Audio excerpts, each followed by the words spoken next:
الحمدللہ رب العالمین والصلاة والسلام علی سید المرسلین اما بعد فاعوذ باللہ من الشیطان الرجیم بسم اللہ الرحمن الرحیم الصلاة والسلام علیک یا رسول اللہ وعلی آلک واصحابک یا حبیب اللہ الصلاة والسلام علیک یا نبی اللہ وعلی آلک واصحابک یا نور اللہ۔ مدنی چینل کے ناظرین، پروگرام عقائد و نظریات میں آپ کو خوش آمدید کہتے ہیں، مرحبا کہتے ہیں۔ اللہ پاک ہم سب کے علم میں برکتیں عطا فرمائے، عقائد اسلامیہ کی درست معلومات ہم سب کو حاصل کرنے کی توفیق عطا فرمائے، اور اللہ رب العالمین ان عقائد پر ہم سب کو استقامت عطا فرمائے۔ ابتداً درود پاک کی فضیلت ہمارے پیارے نبی صلی اللہ علیہ وآلہ وسلم کا فرمان عظمت علی شان، زینوا مجالسکم بالصلاة علیہ فإن صلاتکم علیہ نور لکم یوم القیامہ۔ اپنی مجلسوں کو مجھ پر درود پڑھ کر آراستہ کرو کہ تمہارا مجھ پر درود پڑھنا قیامت کے دن تمہارے لیے نور ہوگا۔ صلو علی الحبیب صلی اللہ تعالی علی محمد صلی اللہ علیہ وآلہ وسلم، صلاۃ و سلام علیک یا سیدی یا رسول اللہ وعلی آلک و اصحابک یا سیدی یا حبیب اللہ۔ ناظرین اکرام، عقائد اسلامیہ کی معلومات ہونا، ایمانیات کی معلومات ہونا، اور اس کے ساتھ ساتھ وہ چیزیں کہ جن کی بدولت آدمی کفر میں پڑ جاتا ہے یا اپنی زبان سے کوئی ایسے کلمات کہہ دیتا ہے جن کا شمار کفریات میں سے ہے، تو ان چیزوں کی بھی ہمیں معلومات ہونا یہ بہت اہم اور ضروری ہے۔ جی ہاں، علم دین جو ضروری ہے، جس کو ہر مسلمان کے لیے فرض قرار دیا گیا، اس علم میں سے سب سے مقدم، اعمال سے بھی پہلے جو چیز بنیادی ہے وہ عقیدے کی درستگی ہے۔ عقائد کے حوالے سے آدمی کے اندر کسی طرح کی کوئی کمی نہ ہونا، درست عقیدے پر ہونا، جیسا عقیدہ اللہ اور اس کے رسول صلی اللہ علیہ وآلہ وسلم نے بیان فرما دیا، جس پر صحابہ کرام علیہم رضوان قائم رہے، انہی عقائد کی درست معلومات ہونا اور اس پر قائم رہنا، یہ ہم سب کے لیے اہم اور ضروری ہے، اور یہ ہمارے ایمان کے تحفظ کے لیے بہت اہم ہے۔ اس لیے ہمارے علماء کرام نے باقاعدہ یہ لکھا ہے، اعلیٰ حضرت امام اہل سنت نے فتاوی رضویہ شریف میں بھی بیان فرمایا ہے، علماء کرام فرماتے ہیں کہ جس شخص کو سلب ایمان کا خوف نہ ہو، نزع کے وقت اس کے ایمان کے سلب ہونے کا خطرہ ہے۔ یعنی آدمی مسلمان، الحمدللہ اللہ کے فضل و کرم سے ہم مسلمان ہیں، ایمان والے ہیں، اب اس ایمان کی استقامت، کوئی بھی ایسی بات، ایسا کلمہ، ایسا کام، ایسا فعل نہ کرنا کہ جس کی وجہ سے آدمی معاذ اللہ کفر میں پڑ جائے۔ جس طرح زبان سے کوئی کفریات ہوتے ہیں، اسی طرح بعض کام ایسے ہیں، بعض افعال ایسے ہیں کہ جو افعال کفریہ کہلاتے ہیں۔ تو لہذا مسلمان کو اپنے ایمان کے تحفظ کے لیے، ایمان کی حفاظت کے لیے یہ کوشاں رہنا بہت اہم ہے اور بہت ہی ضروری ہے، کیونکہ عدم علم کی وجہ سے، لا علمی اور جہالت کی وجہ سے بعض کلمات انسان ایسے بول دیتا ہے۔ کئی لوگ کہتے ہیں ہم نے مذاق میں بول دیا، اور وہ مذاق میں کبھی نماز کا مذاق، کبھی روزے کا مذاق، کبھی معاذ اللہ حج کی عبادت کا مذاق، کوئی اور عبادت والی چیزیں ان کا مذاق، مساجد کا مذاق، علماء کا مذاق، دین کی باتوں کا مذاق، دین کے مسائل کا مذاق۔ تو یہ مزاحن کہنا، مذاقن کہنا، اور ان کو بطور مذاق کی یہ چیزیں کہنا، لوگ عام طور پہ اس طرح کے لطیفے بناتے رہتے ہیں اور اس پہ بڑے کھلکھلا کے ہنستے ہیں کہ بہت بڑا کارنامہ کر لیا۔ ارے اللہ کے بندے، اگر وہ خدا نخواستہ وہ جملہ ایسا ہے، وہ کلمہ ایسا ہے کہ جو کفریہ کلمہ ہے، اس پر آپ خوش ہو رہے ہیں، اس پر آپ راضی ہو رہے ہیں، پھر خود بھی پڑھ رہے ہیں اور دوسروں کو آپ بھیج رہے ہیں، آپ کیا کر رہے ہیں؟ اس لیے یہ والی چیزیں، چاہے کوئی مذاقن ہو یا یہ کہے کہ لا علمی کے طور پر یہ ہوا ہے، تو یہ عذر تھوڑی مانی جائیں گے اس سے۔ ان چیزوں کی معلومات ہونا بہت اہم ضروری ہے۔ بخاری شریف کی حدیث پاک ارشاد فرمایا، کبھی انسان کی زبان سے ایسا کلمہ نکلتا ہے، بظاہر اس کلمے کی طرف اس کی توجہ ہی نہیں ہوتی، لیکن وہ کلمہ اللہ کو خوش کرنے والا ہے، اللہ کی خوشنودی والا ہے، اس انسان کی توجہ اس طرف نہیں ہے، لیکن اس کلمے کی وجہ سے، اس کلام اور گفتگو کی وجہ سے اللہ اس کے بہت سے درجے بلند فرما دیتا ہے۔ اور کبھی ایسا ہوتا ہے کہ انسان کی زبان سے کوئی ایسا کلمہ نکلتا ہے، ایسی گفتگو ہو جاتی ہے کہ جس کی طرف بظاہر اس کی شاید توجہ ہی نہ ہو، لیکن وہ کلمہ اللہ کو ناراض کرنے والا ہے، اور حدیث میں فرمایا گیا کہ وہ اس کلمے کی وجہ سے جہنم میں جا کے گرتا ہے۔ ایک کلمے کی اہمیت درست ہو تو کہاں سے کہاں پہنچا دے، اچھا کلمہ تو درجے بلند کر دے، اور یہی کلمات میں سے اگر وہ کلمہ خدا نخواستہ برا کلمہ ہے، اللہ اور اس کے رسول کو ناراض کرنے والا کلمہ ہے، تو وہ انسان کو جہنم میں گرا دیتا ہے۔ تو اس لیے ناظرین کرام، عقیدے کی درست معلومات ہونا اور ان چیزوں کی بھی معلومات ہونا کہ جس کی وجہ سے آدمی کفر میں جا کے پڑتا ہے، جس کی وجہ سے کفر میں پڑتا ہے، یہ بہت اہم ہے، یہ بہت ضروری ہے۔ اور کبھی بھی دین کی کسی چیز کا مذاق نہ اڑائیے۔ یہ تو کفار کی علامت تھی، اذان آتی تو اس کا مذاق اڑاتے، نمازیں پڑھتے تو اس کا مذاق اڑایا جاتا، یہ کفار کی علامت ہے۔ مسلمان کی تو یہ نہیں ہے، مسلمان کے تو یہ نہیں۔ کفار جگہ جگہ طرح طرح انداز سے مسلمانوں کو وہ ستاتے تھے اور پریشان بھی کرتے تھے، عبادتوں میں بھی پریشان کرتے تھے، نمازوں میں بھی پریشان کرتے تھے، اور ان چیزوں کا مذاق بھی بناتے تھے، اور آج بھی لوگ ان چیزوں کا مذاق بناتے ہیں۔ تو لہذا اپنے عقیدے کے تحفظ کے لیے، ایمان کے تحفظ کے لیے ایسی چیزوں کی بھی معلومات ہونا اہم اور ضروری ہے کہ جن کی وجہ سے انسان معاذ اللہ کفریات میں پڑ جاتا ہے۔ تو اعلیٰ حضرت امام اہل سنت آپ فرماتے ہیں کہ جس طریقے سے دیگر چیزوں کے اعمال کے علم سیکھنے، یعنی حلال و حرام کے حوالے سے علم سیکھنا، اپنی عبادات کے حوالے سے علم سیکھنا، یہ بہت اہم ضروری ہے، اسی طریقے سے ان چیزوں کا علم سیکھنا کہ جن کی وجہ سے وہ کفریات میں نہ پڑ جائے، یعنی آدمی دائرہ اسلام سے خارج نہ ہو۔ جی ہاں، کفریات میں سے بعض کفر ایسے ہیں کہ وہ سری کفر جسے کہا جائے، کہ بالکل جس میں کوئی کسی طرح کی کوئی تعویل اور شبہ کی گنجائش ہی نہیں ہے، تو ایسے کفریات سے آدمی سیدھا ڈائریکٹ ہی اسلام سے گویا کہ پھر گیا، وہ دائرہ اسلام سے خارج ہو گیا، مرتد ہو گیا۔ تو اس لیے کئی ایسے کلمات ہوتے کہ جن کی وجہ سے معاذ اللہ ڈائریکٹ آدمی اسلام سے ہی نکل جاتا ہے، خارج ہوتا ہے اسلام سے، اور یہی معلومات ہونا ضروری ہے کہ کس سے آدمی کا۔ اور یہ ہمارے ایسا نہیں ہے کہ کوئی کہے کہ یہ تو شاید بات کر رہے ہیں، کوئی فلموں میں کر رہا ہوگا، ایسا کوئی ڈراموں میں کرتا ہوگا، کوئی خاص قسم کے پروگرام شوٹ کرے تو اس میں کوئی ایسا کرتا ہوگا، ایسا نہیں۔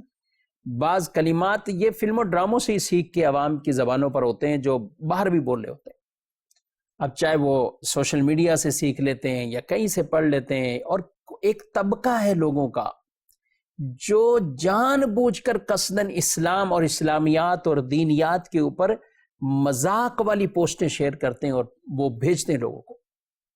ان کا کام نماز کے اوپر، عید کے اوپر، علماء پر، مولاناؤں پر وہ طرح طرح کی بناتے، یعنی دینی طبقے کو وہ ٹارگٹ کیا جاتا ہے، اور لوگ اس چیز کو نہیں سمجھتے۔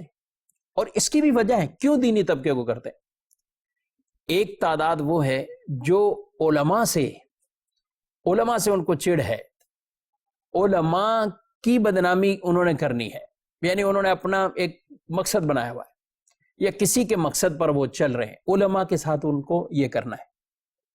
اب اصل مقصد وہ دین کو ٹارگٹ کرنا ہے، لیکن اس کے لیے ذریعہ وہ علماء کو بنا لیا جاتا ہے، اور وہ علماء حق کے خلاف بھی طرح طرح کی باتیں کر رہے ہوتے ہیں، کیونکہ اگر وہ ڈائریکٹ دین کے اوپر کریں گے تو لوگ تو ان کو یہی کہیں گے کہ تم دین کے خلاف ہو، تم دین کے خلاف ہو۔ تو یوں وہ ڈائریکٹ دین کی بات پر نہیں، لیکن علماء کو کہیں گے، علماء ایسے، علماء ایسے۔ علماء کہتے ہیں نماز پڑھو، علماء نماز پر اتنا زور دیتے ہیں حالانکہ دین میں اتنی سختی نہیں رکھی، علماء زکوٰۃ پر اتنا زور دیتے ہیں حالانکہ دین میں اتنی سختی نہیں ہے، علماء پردے کے اوپر بہت زور دیتے ہیں حالانکہ دین میں اتنی سختی نہیں، یعنی یہ دونوں طرح کے چلاتے رہیں گے۔ اب میرا آپ سے سوال ہے، ہر سننے والے سے سوال ہے، کیا نماز علماء نے اپنے طور پر فرض کی ہے؟ وہ تو اللہ کی ہوئی فرض کا حکم لوگوں تک پہنچاتے ہیں۔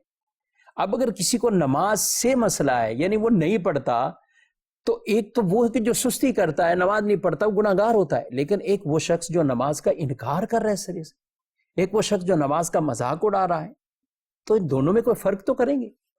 سستی کرتے ہوئے کاہلی کی وجہ سے کسی وجہ سے بھی نماز نہیں پڑھتا، گناہ گار ہے، حرام ہے، ہم اس کو بھی کوئی پذیرہ ہی نہیں کرتے، لیکن اس کے مقابلے میں وہ شخص تو بہت ہی بدبخت ہے کہ جو نماز کا مذاق اڑائے، جو نماز کو سرے سے فرض ہی نہ جانتا ہو، تو اور کیا پیچھے بچا؟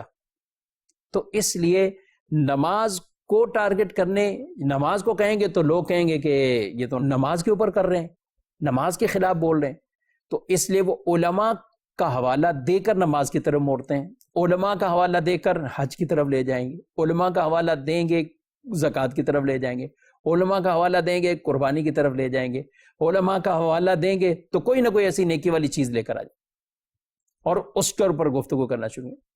تو میں آپ سے عرض کر رہا ہوں، نماز بھی علماء نے فرض نہیں کی، اللہ اور اس کے رسول نے اس کے احکامات بتائے، زکوٰۃ بھی اللہ نے فرض کی، حج بھی اللہ نے فرض کیا، روزے بھی اللہ نے فرض کیے، پردہ بھی شریعت میں اللہ نے فرض کیا ہے۔ جی ہاں، اللہ نے یہ تو قرآن میں بیان فرمایا ہے، رسول اللہ صلی اللہ علیہ وسلم نے اس کی تعلیم دے دی، اس کو مزید وضاحت سے کھول کے بیان کر دیا۔ تو علماء تو یہی بتا رہے ہیں نا، علماء نے تو اپنی طرف سے کچھ نہیں کہا۔ تو اس لیے ایسے لوگوں سے بھی اپنے دین ایمان کو بچانا بڑا اہم ضروری ہے، ورنہ دکھائیں گے کچھ مقصد کچھ حاصل کرنے کے لیے، اور لوگوں کے بھی ایمان گویا کہ وہ ضائع کر بیٹھیں گے۔ یاد رکھیں ناظرین اکرام، جس نے اپنے ایمان کی حفاظت نہ کی، اس کا تحفظ نہ کیا، خدا نہ خواستہ کچھ ایسے کلمات اس کی زبان سے نکلے کہ جس کی وجہ سے، یا ایسی چیزوں کا انکار کر بیٹھا جو ضروریات دین میں سے ہے، اور وہ دائرہ اسلام سے خارج ہو گیا، تو پچھلے سارے کیے ہوئے اعمال اس کے بیکار گئے، وہ ضائع گئے۔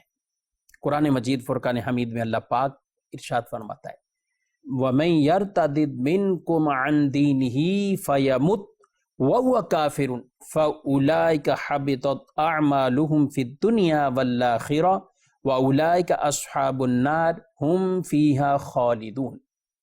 اور تم میں جو کوئی اپنے دین سے پھرے پھر کافر ہو کر مرے تو ان لوگوں کا کیا اکارت گیا، یعنی جو اعمال ہیں وہ سب برباد گئے، دنیا میں اور آخرت میں، نہ دنیا میں کوئی فائدہ نہ آخرت کا کوئی فائدہ۔ وَأُولَئِكَ أَصْحَابُ النَّارِ هُمْ فِيهَا خَالِدُونَ، اور وہ دوزخ والے ہیں، انہیں اس میں ہمیشہ رہنا ہے۔ اس لیے اپنے اس ایمان کے تحفظ، ایمان کی حفاظت، اس کا خیال ہم سب کو کرنا ہے۔ کبھی بھی زبان سے کوئی ایسے جملے نہیں نکلنے چاہیے۔ قرآن مجید فرقان حمید میں انبیاء کرام نے اپنے بچوں کو جو وصیتیں کی کہ تمہیں موت نہ ہے مگر اس حال میں کہ تم دنیا سے مسلمان جاؤ، اپنے ایمان کو ایسے محفوظ رکھو۔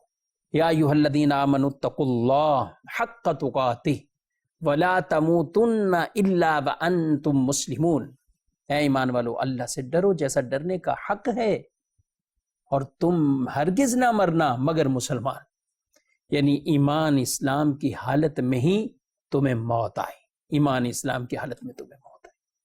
یا ایھا الذین آمنوا آمنوا، اے ایمان والو ایمان لاؤ۔ تو ایمان لاؤ، یہ دوسرا جو آمنو ہے اس کا کیا مطلب ہے؟ پہلے فرمایا جا رہا ہے اے ایمان والو، اے ایمان والو ایمان لاؤ، کیا مطلب؟ فرمایا یہ دوسرا جو آمنو کہا گیا یہاں پہ تاکید کی گئی ہے، تو اس سے مراد اے ایمان والو ایمان پر ثابت قدم رہو، ایمان پر استقامت کے ساتھ رہو۔ تو ایمان کی استقامت ہمارے پیارے نبی صلی اللہ علیہ وآلہ وسلم میری اور آپ کی تعلیم کے لیے آپ دعا مانگا کرتے تھے، اللہم یا مقلب القلوب ثبت قلبی علی دینک، اے دلوں کو پھیرنے والے میرے دل کو اپنے دین پر ثابت قدمی عطا فرما۔ یہ میرے اور آپ کی تعلیمات کے لیے آپ صلی اللہ علیہ وآلہ وسلم یہ دعا مانگا کرتے تھے۔ تو ناظرین کرام، اپنے ایمان کی حفاظت، ایمان کا تحفظ یہ بہت ضروری ہے۔ بعض اوقات آدمی یہ خیال کرتا ہے، اسے وسوسہ آتا ہے، مسلمان ہیں اب کہاں جائے گا ایمان، کیسے ہم اسلام، ایمان، یہ ایمان کی دولت ہم سے کیسے ختم ہو جائے گی، چھن جائے گی۔ حالات، واقعات، کلمات، الفاظ، گفتگو، اس سب کا کوئی پتہ نہیں ہوتا، بعض اوقات آدمی کہاں سے کہاں نکل جاتا ہے۔ یہی چند کلمات ہیں جو ایک غیر مسلم بولے اور ان دینیات کو، اسلامیات کو، دین کی چیزوں کی تصدیق کرے اور زبان سے بولے میں اقرار کرتا ہوں، تو ہم اسے مسلمان تو کہیں گے کہ وہ اب دائرہ اسلام میں داخل ہو چکا ہے، دل سے تصدیق کی، زبان سے اقرار کر لیا، ہم اسے مسلمان کہیں گے۔ تو اسی طریقے سے اگر کوئی ایسے کلمات ہو جائیں کہ جو اسلام سے نکالنے والے ہیں، تو اسلام سے نکل بھی جائے گا۔ تو یہ نہ کوئی سمجھے کہ ہم پردیسی مسلمان بس اور آگے بھی مسلمان۔ حدیث میں فرمایا گیا انسان کے مختلف طبقے، یعنی کچھ ایسے لوگ ہیں کہ مسلمان پیدا ہوئے اور مسلمان ہی مریں گے، کچھ ایسے بھی لوگ ہوں گے جو کفر کی حالت میں پیدا ہوئے، کفر میں ہی مریں گے، کچھ ایسے ہوں گے کہ جو پیدا تو کفر میں ہوئے، یعنی کافر تھے، پیدا ہو پدیشی، لیکن آگے جا کر مسلمان ہو گئے، اور کچھ لوگ بنی آدم کے ایسے ہوں گے کہ مسلمان پیدا ہوئے لیکن خاتمہ ان کا کفر پر ہوا۔ یہ چار طرح کے طبقے، چار طرح کے گروہ، یہ خود حدیث ہمیں بتا رہی ہے۔ تو اس لیے اس خوش گمانی اور خوش فہمی میں نہیں رہنا چاہیے کہ کچھ ہو ہی نہیں سکتا۔ اکابرین بڑے بڑے ان کو دیکھیں تو وہ سلب ایمان اور ایمان کے تحفظ کے لیے، ایمان کے چھین جانے کے خطرے کے لیے وہ روتے تھے اور اس میں غمگین رہتے تھے کہ پتہ نہیں ہمارا خاتمہ کس طور پر ہوگا۔ اور جہاں حدیث میں انما الاعمال بالنیات فرمایا گیا، اعمال کا دار و مدار نیتوں پر ہے، وہاں یہ بھی ارشاد فرمایا گیا انما الاعمال بالخواتیم، اعمال کا دار و مدار وہ خاتمے پر ہے۔ خاتمہ کیسا ہوا اس کا؟ خاتمہ اچھا، ایمان کو لے کر حفاظت سے دنیا سے چلا گیا، کامیاب۔ وہ شخص واقعی کامیاب ہے کیونکہ ایمان سلامت لے کے چلا گیا۔ اور جو خدا نخواستہ شیطانی مکر و فریب اور چالوں میں آ گیا اور اپنے ایمان سے ہی ہاتھ دھو بیٹھا، کیونکہ شیطان یہ مختلف روپ اختیار کرتا ہے، جیسے والد کے روپ میں، والدہ کے روپ میں، کہا کہ یہ ان کی شکل و صورت اختیار کر لیتا ہے، اور دو طرح کے اس کے سامنے آ جاتے ہیں موت کے وقت۔ اور ایک اسے کہتا ہے کہ تو یہودی ہے کہ مر جا، تو یہ ہو کے مر جا، کیونکہ وہ بڑے سکون سے آگے، بڑے چین سے۔ دوسرا کہتا ہے کرسچن ہو کے مر جا، وہ بڑے سکون سے۔ تو یہ اس آدمی کو ورگلاتا ہے، دونوں طرح کے، ایک باپ کے روپ میں، ایک ماں کے روپ میں۔ اب خدا نخواستہ آدمی کے زبان سے ایسے کلمات نکل رہے ہوں، کچھ ایسی گفتگو نکل جائے، تو یہ میں بتا رہا ہوں کہ یہ ایمان کو سلب کرنے، ایمان کو ضائع کرنے، چھیننے کے لیے شیطان تو ہر وقت کوشش میں رہتا ہے۔ اس کی پہلی کوشش مسلمان سے اس کا ایمان نکل جائے، مسلمان سے ایمان۔ جب ایمان ہی چلا جائے گا تو پیچھے کیا رہے گا؟ حضرت سیدنا ابو دردہ رضی اللہ تعالیٰ عنہ ایک شخص کے پاس آئے، کہا کہ تم لوگوں میں الگ تھلگ رہتے ہو، یہ کیا وجہ ہے؟ تو وہ شخص کہنے لگا میرے دل میں یہ خوف بیٹھ گیا کہ کہیں ایسا نہ ہو کہ میرا ایمان چھن جائے اور مجھے اس کی خبر تک نہ ہو، مجھے اس کی خبر تک۔ اور ایسے کئی لوگ ہیں کہ جن کے لا علمی اور جہالت کی وجہ سے وہ اپنے آپ کو کفریات میں ڈال دیتے اور بعد میں یہ کہتے ہیں ہمیں تو علم ہی نہیں تھا، جہالت کی وجہ سے ایسا ہو گیا، اور ہمیں تو آج تک ایسا کسی نے بتایا ہی نہیں تھا۔ تو یہ چیزیں جو آدمی اس طرح کے اعمال کر رہا ہو، ان چیزوں میں پڑ جائے، تو کیا اس کو خود نہیں پوچھنی چاہیے؟ اس کے دل میں یہ ڈر پیدا نہیں ہونا چاہیے کہ وہ کس طرف جا رہا ہے؟ تو اس لیے ایمانیات اور اسلام اور دینیات کی یہ بنیادی باتیں ناظرین کرام یہ ہم سب کو پتا ہوں، ہمارے بچوں کو پتا ہوں۔ امیر اہل سنت دامت برکاتہ علیہ آج نہیں، برسوں پہلے آپ کے بڑے بڑے اجتماعات میں اسی موضوع پہ آپ بیان فرماتے، کفریہ کلمات کے موضوع پر آپ بیان فرماتے، کفریہ اشعار پر مشتمل وہ گانے، وہ اشعار جو عام مسلمان کیسٹوں میں لگا کے اس کو سن رہے ہوتے ہیں، دھن دھنا رہے ہوتے ہیں اس کے اوپر، گاڑیوں میں چلا کر، شادیوں میں چلا کر، مختلف طرح کے فنکشنوں میں چلا کر وہ لطف اندوز ہو رہے تھے، حالانکہ ان میں بولے جانے والے وہ اشعار وہ کفری ہوتے. تو یہ آج نہیں، یہ برسوں سے پہلے، یعنی کئی سال مدنی چینل آنے سے بھی پہلے قبلہ امیر اہل سنت دعوت کر برکاتہم العالیہ آپ ان موضوعات پر اپنے بیانات فرمایا کرتے تھے. جی ہاں، ہم نے خود سنے، ہم نے بیانات، آپ بیانات فرماتے. پھر آپ نے اسی طرف کچھ رسالوں کے اندر مختلف رسائل کی صورت میں لوگوں کو یہ اویئرنیس دینا شروع کی. 35 کفریہ اشعار پر مشتمل آپ کا ایک رسالہ بھی. پھر آگے سلسلہ یہ بڑھا کہ یہ جب ایک بیان، ایک رسالہ آیا تو پھر لوگوں نے اس قدر یہ چیزیں پوچھنا شروع کی، اس کا حکم، اس کا حکم، اس کا حکم. اور قبلہ امیر اہل سنت نے ہر موضوعات پہ تقریباً جو عوامی طور پر ایسی چیزیں بولی جاتی کہ جو آدمی کو کفر میں ڈال دیتی، آپ نے اس کے اوپر باقاعدہ کتاب لکھی، کفریہ کلمات کے بارے میں سوال جواب.